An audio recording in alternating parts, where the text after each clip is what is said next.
Image caption: one of the excavated fragments made from fine silk and silver thread discovered at the two Swedish sites, Birka and Gamla Uppsala. Researchers in Sweden have found Arabic characters woven into burial costumes from Viking boat graves.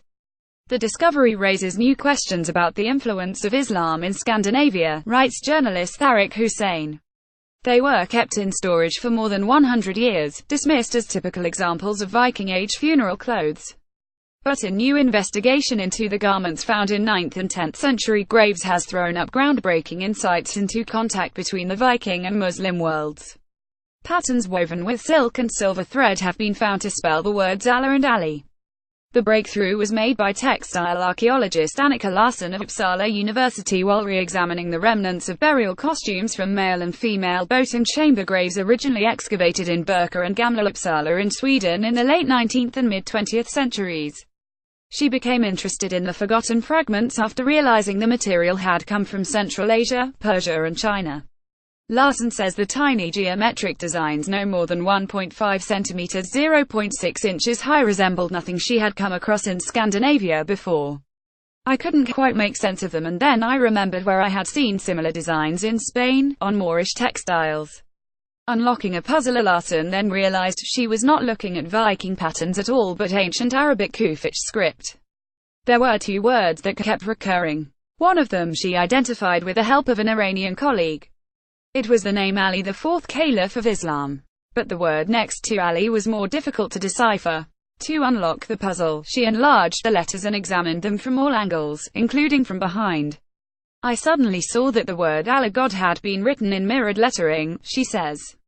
Image caption: enlarging the patterns and looking at the reflection in a mirror revealed the word Allah, God in Arabic. Larsson has so far found the names on at least 10 of the nearly 100 pieces she is working through, and they always appear together. The new find now raises fascinating questions about the grave's occupants. The possibility that some of those in the graves were Muslim cannot be completely ruled out, she says.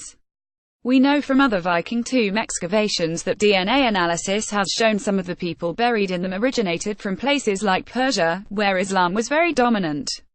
However, it is more likely these findings show that Viking Age burial customs were influenced by Islamic ideas such as eternal life in paradise after death. Image caption: a museum display gives a sense of what the Viking woman's boat grave in Gamla Uppsala may have looked like, similar to the tombs the fragments were found in. Her team is now working with the university's Department for Immunology, Genetics and Pathology to establish the geographic origins of the bodies dressed in the funeral clothes. Historic first contact between the Viking and Muslim worlds has long been established by historic accounts and the discovery of Islamic coins across the Northern Hemisphere. 2 years ago, researchers re-examined a silver ring from a female tomb at Birka and found the phrase for Allah inscribed on the stone. Again, the text was Kufic, developed in the Iraqi town of Kufa in the 7th century, one of the first Arabic scripts used to write down the Quran. What makes Larsson's discovery so interesting is that it is the first time historic items mentioning Ali have ever been unearthed in Scandinavia. Image copyright Gabriel Hildebrand, the Swedish History Museum. Image caption: a Viking ring with a Kufic inscription saying for Allah was found inside a 9th century woman's grave in Birka 2 years ago. The name Ali is repeated again and again beside Allah, she says. I know Ali is highly revered by the largest Muslim minority group, the Shia, and have wondered if there is a connection. Ali was the cousin and son-in-law of the Prophet Muhammad, having married his daughter Fatima. He also became the fourth leader of the Muslim community after Muhammad died. Although both Sunnis and Shia revere Ali as an important companion of Muhammad, he has elevated status amongst the Shia, who see him as the Prophet's spiritual heir. The use of Ali does suggest a Shia connection, says Amir DiMartino, program leader of Islamic Studies at the Islamic College in London. But without the phrase Wali Allah accompanying the name meaning friend of Allah, this would not be from mainstream Shia culture and might just have been copied wrongly from something that was, adds DiMartino, who is also the chief editor of Islam Today, a British Shia magazine.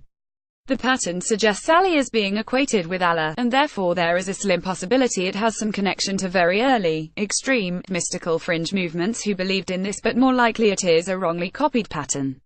Image caption: inscriptions on the ceiling of an Alevi mausoleum in Bulgaria feature on the right the names Allah, Muhammad and Ali written in legible, simple Arabic, while on the left there is a blue mystic pattern with the three names interlocked. The names Allah and Ali are often represented in enigmatic patterns inside the tombs and books of mystical Shia sects such as the Alevis and Bektashis to this day, but always they are accompanied by the name Muhammad. These can sometimes include mirrored script. But unlike Larsson's find, these examples usually include both the name depicted the correct way around and the reflection. For Larsson though, her discovery offers much promise for the future. Now that I am looking at Viking patterns differently, I am convinced I will find more Islamic inscriptions in the remaining fragments from these excavations, and other Viking-era textiles. Who knows, maybe they appear in non-textile artifacts too. Tharik Hussain is a London-based freelance journalist, travel writer and broadcaster who specializes in Muslim heritage.